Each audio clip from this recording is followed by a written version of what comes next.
Shut up and sit down.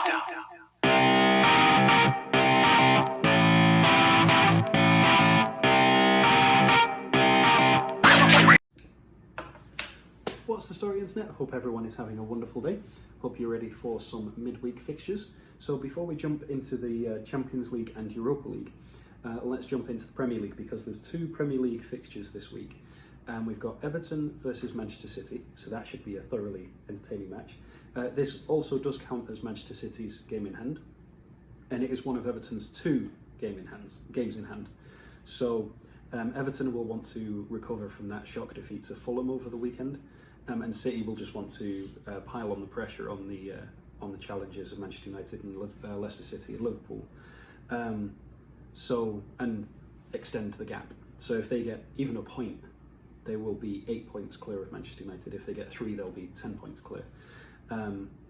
So a big match for the top of the table. Also a big match because, I mean, if Everton win, they'll go level on points with Liverpool and still have a game in hand, so they could overtake them. I mean, obviously they'll want to do that because it's Liverpool.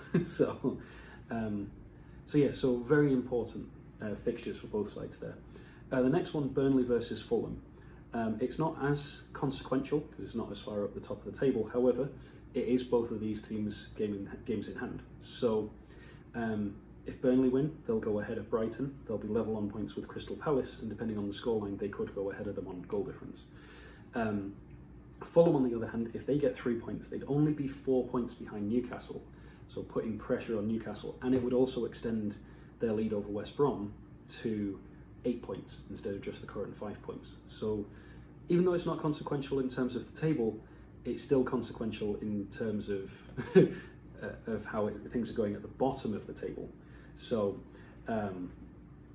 yes, it's still a very important fixture there. So moving on to the main event of the week is the Champions League, of course. So the first match is Red Bull Leipzig versus Liverpool.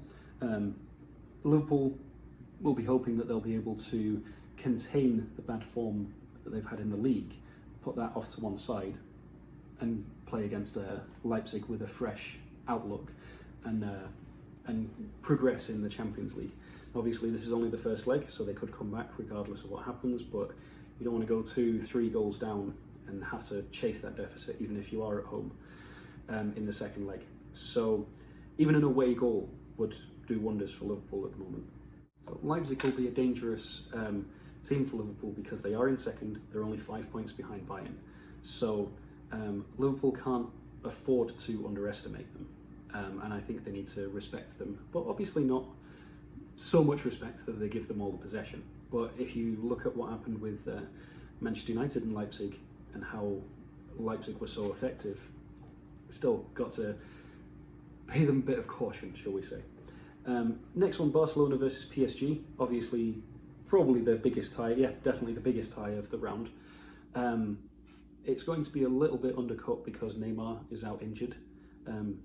Again, around his sister's birthday. He always seems to get injured around his sister's birthday. So, but conspiracy? I don't know.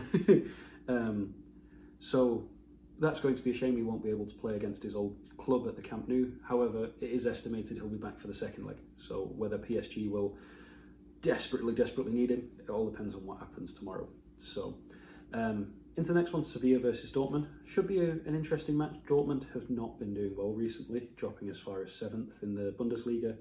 I'm not sure where is Sevilla in La Liga at the moment. Sevilla in 4th, only 4 points behind Real Madrid in 2nd, and they do have a game in hand. So I mean, a hard team to break down.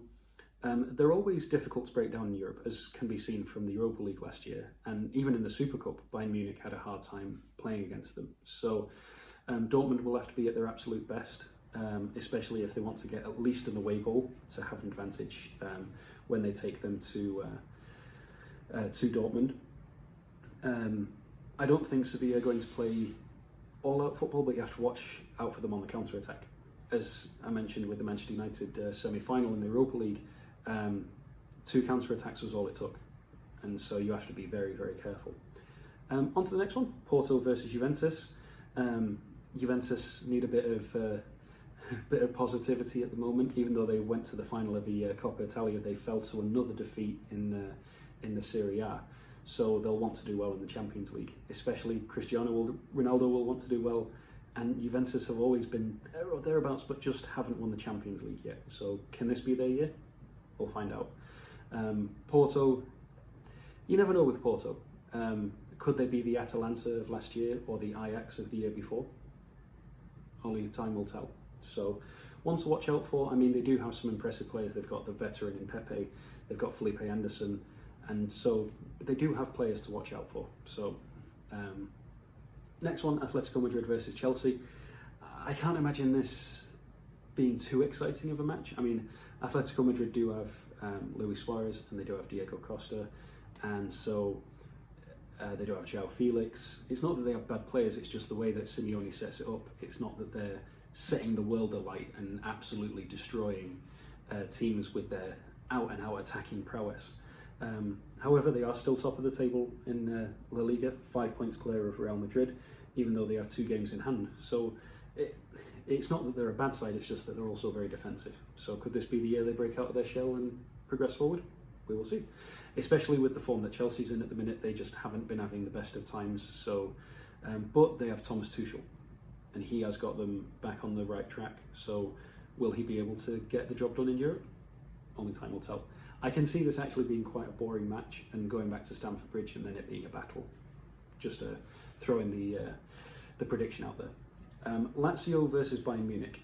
So Lazio have had a very up and down ride of it recently. They're in 7th in the Serie A. They got beaten 3-1 by Inter Milan over the weekend. Not that that's anything to be embarrassed about. I mean, Inter Milan are top of the table at the moment. But yeah, even in the group stages, they went and beat Dortmund and then they'd lose, and then they went and beat someone else and then they'd lose, and it depends on which Lazio shows up. Bayern Munich will want to get revenge for their shock draw with Arminia Bielefeld over the weekend, so I can see them coming out fighting, and I can see Lewandowski and Muller and co having an absolute field day. So next one, Atalanta versus Real Madrid. Real Madrid will be expected to win, however they do have a tendency to come into these things a little bit on the cocky side, so I can see Atalanta taking them by surprise. Even though they don't have Alejandro Gomez anymore, they did perform quite well last week. They only won 1-0 over the weekend, but they made it to the Coppa Italia final, so they're on a bit of form at the moment, even without their star player. So I can see them causing a bit of grief for Real Madrid, especially because the first leg's at home. So if they can hold Real Madrid to not getting an away goal, second leg should be very, very interesting. And then the final one, before we jump into the Europa League, is Munching Gladback versus Manchester City.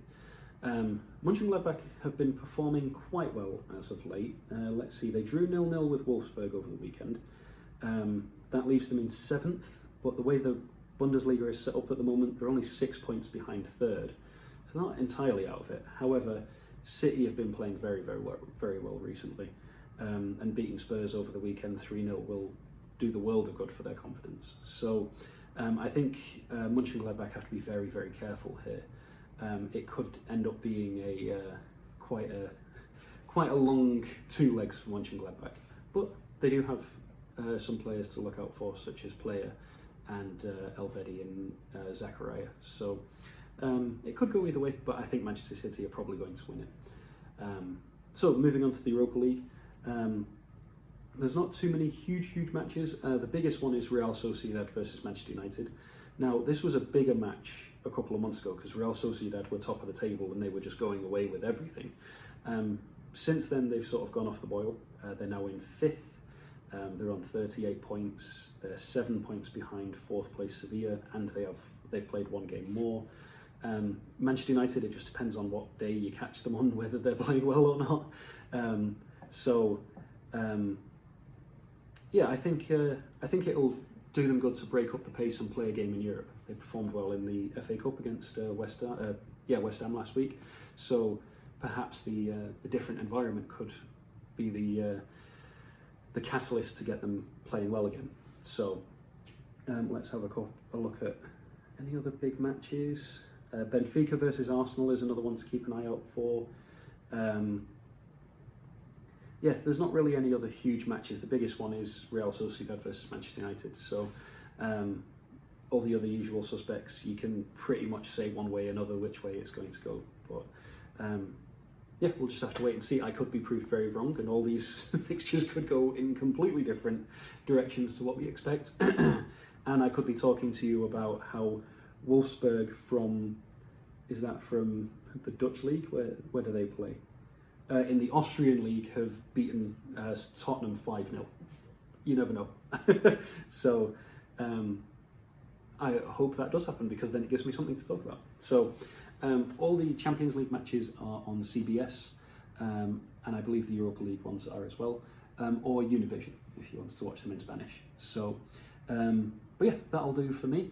I'll be back on Thursday to review these fixtures, and I'll be back on Friday to preview the weekend's fixtures. So in the meantime, I hope you're all staying safe, keeping out of trouble.